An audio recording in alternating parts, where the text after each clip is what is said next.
मेरे बहुत बहुत प्यारे साथियों, आप सभी को डॉक्टर विजय अग्रवाल का बहुत बहुत प्यार भरा नमस्कार। फ्रेंड्स, लता जी नहीं रहीं और लता जी के नहीं रहने के कारण पूरे हिंदुस्तान की आज जो आंखें हैं डबडबाई हुई हैं, गला रूंधा हुआ है और दिल और दिमाग में एक विचित्र किस्म का ऐसा सूनापन व्याप्त हो गया है जिसकी भरपाई शायद कभी नहीं हो सकेगी। लता जी का जो स्थान है हिंदुस्तान के दिमाग में, छोटे से लेकर के बड़े तक के दिमाग में, दरअसल एक गायिका का स्थान नहीं है। मुझे लगता है कि शायद सुर साधिका का भी स्थान उतना नहीं है जितना कि सुरों की देवी के रूप में उनका स्थान मौजूद है। सच पूछे तो उनके गानों में, उनकी आवाज में जो खनक थी, आत्मा से निकलती हुई वह आवाज जब हम सबके कानों से होती हुई हम लोगों के दिल और दिमाग तक पहुंचती थी, तो उसका स्वरूप, चाहे वह गीत किसी भी भाव का क्यों न हो, लेकिन ऐसा लगता था जैसे कि मंदिर में बजने वाली घंटियां हों। मित्रों, मैंने कहा सुर साधिका। सच पूछिए तो जो सुर शब्द है उसका मतलब क्या है? एक मतलब होता है देवता, सुर और असुर की लड़ाई। जिसने अपने आंतरिक ध्वनियों को साध लिया हो उसका सुर सध जाता है, और जिसका सुर सध जाता है वह देवता बन जाता है। तो यदि इस लिहाज से लता जी को संगीत की अगर देवी कहा जाता है तो मुझे नहीं लगता कि किसी भी मायने में कोई बहुत बड़ी बात कही जा रही हो। सच यह है कि जिसके वे योग्य थीं, शायद इस शब्द का इस्तेमाल करके हम उनके प्रति उऋण होने की कोशिश कर रहे हैं। मैं अपने को उन सौभाग्यशाली लोगों में मानता हूं जिन्हें लता जी के दर्शन, जी हां, मैं इस शब्द को अंडरलाइन करना चाहूंगा, लता जी के दर्शन करने का मौका मिला। मुझे फिलहाल वो घड़ी याद आ रही है जब दिल्ली के विज्ञान भवन में वे दादा साहब फाल्के अवार्ड लेने आई थी, और जैसे ही उनके नाम की घोषणा हुई थी वैसे ही वो पूरा का पूरा विज्ञान भवन तड़तड़ तड़तड़ तालियों की गड़गड़ाहट से भर उठा था। कितनी देर तक तालियों की गड़गड़ाहट गूंजती रही, और फिर लता जी जब अपनी सीट से उठकर मंच के सामने पहुंची तो वह दृश्य मेरे आंखों के सामने जीवंत है।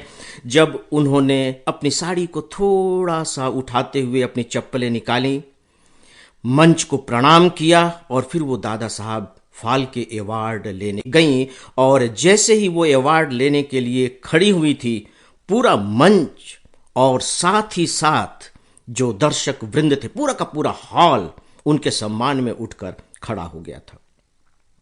मुझे लगता है कि अगर कोई भी व्यक्ति अपने कामों के जरिए लोगों के दिल और दिमाग में इस कदर बस जाए कि वह उसकी अनिवार्यता बन जाए, बहुत बड़ी बात होती है। और इसीलिए मैंने कहा कि जो लता जी थीं वो सुर साधिका थीं, कर्म योगी थीं, कर्म करती थीं। उन्होंने कहा ही है कि मेरी पहचान जो है वो मेरी आवाज ही है, और आवाज उनका काम था। इस तरह से वो कर्म योगिनी थी। लेकिन दोस्तों, जो उससे भी बड़ी बात है कि उन्होंने अपने कर्म में भाव को शामिल करके उस कर्म को बहुत गहरे भक्ति, या यूं कह लीजिए कि पूजा में तब्दील कर दिया था। चप्पल उतार कर मंच पर जाकर अवार्ड लेना भरी सभा में, आप सोच करके देखिए कि उनके किस भाव बोध को व्यक्त करता है। कहा जाता है कि जब वो रिकॉर्डिंग करने जाती थी तब कभी भी उन्होंने चप्पल पहनकर रिकॉर्डिंग नहीं की। हमेशा चप्पल रिकॉर्डिंग रूम के बाहर उतार कर जाया करती थीं।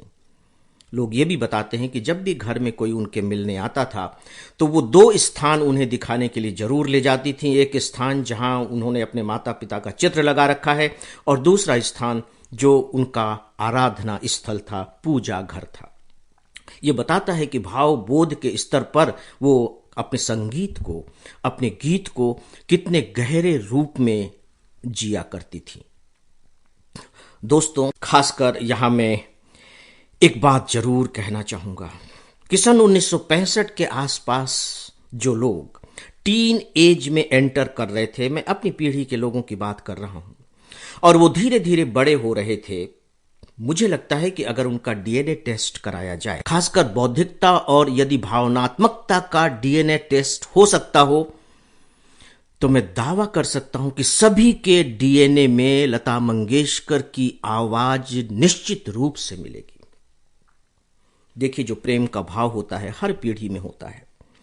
हर पीढ़ी के अपने जो सामाजिक स्वरूप होते हैं, उसी के अनुकूल आप अपने प्रेम के भावों को अभिव्यक्त कर सकते हैं।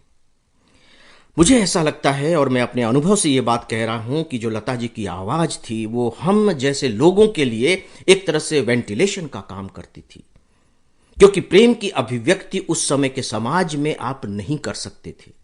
तो क्या करेंगे? भावनाएं हैं, अंदर छटपटाहट है, घुटन सी है। अब वो घुटन निकलेगी कैसे?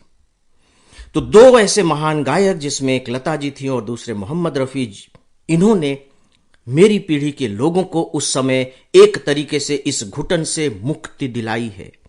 अगर सहलाने वाली आवाज सुननी है, अगर लहराने वाली आवाज सुननी है, अगर खनखनाने वाली आवाज सुननी है, अगर रेशमी आवाज सुननी है, अगर उत्साह के आवाज सुननी है, अगर निराशा में डूबी आवाज सुननी है, अगर विछोह देखना है, विछोह को महसूस करना है, अगर अपनी बात किसी दूसरे तक पहुंचानी है, तो लता जी मौजूद थी। लता जी की आवाज के जरिए आप अपनी भावनाओं को आवाज दे सकते थे। दोस्तों, ये कम बड़ी बात नहीं है कि आपकी अपनी आवाज हिंदुस्तान के एक एक व्यक्ति की आवाज बन जाए। क्या ये कोई सरल बात सी लगती है? और इसके लिए जिस साधना की जरूरत होती है दोस्तों, वह साधना लता जी ने की। और मुझे लगता है कि यदि हमें लता जी के प्रति सच में श्रद्धांजलि अर्पित करनी है, तो हमें भी अपने अपने कर्मों के प्रति इस तरह की ही साधना करनी चाहिए, और ऐसा करके हमें उनके प्रति अपनी सच्ची श्रद्धांजलि अर्पित करनी चाहिए।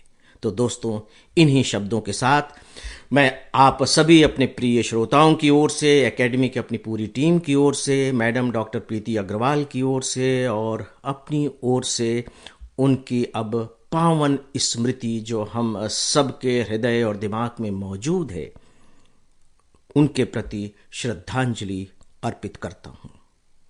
नमस्कार।